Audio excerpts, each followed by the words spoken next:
آپ کو سناتا ہوں. یہ زندگی کی بات تو ہو گئی، وصال کے بعد کی بات، چونکہ ہم سمجھنا یہ چاہتے ہیں اس مثال سے کہ آج بھی آپ اور میں نبی پاک صلی اللہ علیہ وسلم کا میلاد جو منا رہے ہیں، کیا خیال ہے آج بھی سرکار کرم فرما سکتے ہیں کہ نہیں؟ تو اس پر غور کریں.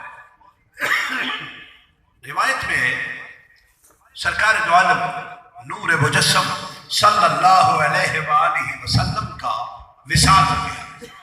جب وصال ہو گیا تو صحابہ کرام نے رسول اللہ صلی اللہ علیہ وسلم کی قبر انور کا وسیلہ پیش کیا. اللہ حضور کی قبر اطہر کے وسیلے سے ہمارے اوپر رحمت کی بارش فرما. یہ دعا کرنے کی دیر تھی کہ اللہ نے آمینہ کے لال کے نام کی برکت سے آپ کے وصال کے بعد بھی رحمت کی بارش عطا فرما دی. سبحان اللہ. اور یہ بھی آپ یاد رکھیں، یہ تو عظیم بات ہے. آپ دیکھیں حضور صلی اللہ علیہ وآلہ وسلم کا ایک غلام تھا، مشہور واقعہ ہے،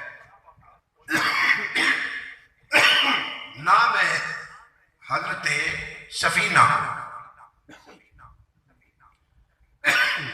راستہ بھول گئے جنگل میں، راستہ بھول گئے. جب بھول گئے تو جنگل میں آگے ایک شیر جو ہے وہ دوڑتا ہوا آیا. اس نے کہا میرا شکار مل گیا. لیکن جب شکار آیا، آپ اندازہ کریں آپ کتنی عظیم بات ہے. ذہن میں سوال آ سکتا ہے مولوی صاحب ذرا خیال کرو، بھلا شیر بھی درندہ بھی اسے بھی کوئی علم ہے.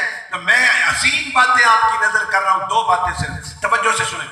شیر جب آیا سامنے دھاڑ مارتا ہوا شکار مل گیا. صدقے جاؤں اس نبی کے غلام پر. اس نے کہا شیر کو، کہنے لگا انا سفینۃ مولا رسول اللہ. سبحان اللہ. کہنے لگا اے شیر خیال کرنا، تو کہتا ہے کہ شکار مل گیا، لیکن ذرا توجہ کر، انا سفینۃ مولا رسول